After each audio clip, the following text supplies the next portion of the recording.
Para guys, oh, may gabugsay-bugsay, oh. Oh, kita nyo naman, no?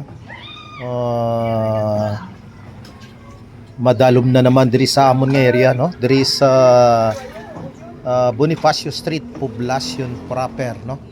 Madalom ining area, kag subong kataas ang tubig baha naman tungod sang pag-ulan-ulan siguro kagabi. Ari, oh, may lantay man kami. Kay manubo-nubo ini nga area diri. Kay sang una kuno daw suba pa ini nga sa di nagtubok, no? So mo ni gabantay gid kami diri permi sang baha kag kada panimalay di may mga ara nga daan nga baro to o para nga anytime makagwa, makalusot, makasulod. So tumaas naman ang tubig baha diri sa amon. Amo ni guys nga mataas ang amon nga balay ho, ari ho may limtang ho. Tungod nga madalom ini diri nga area. Pang-apat namon ani nga pasaka sa amon balay, no?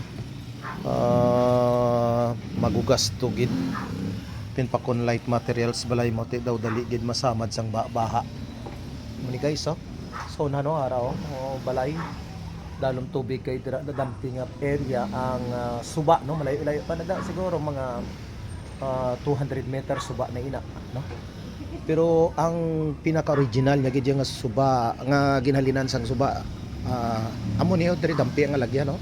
Sa una sa may lubi dampi sa unahan lang sang lubi kay sa unahan na day former judge Andayan, no? Amo din tag-iya dampi sang amon diri nga ginaistaran nga kaprader namon sa Couples for Christ na isang una, no? So amo ni guys, no, madalom kag daw sige pagitaas sang baha. Okay, that's it guys.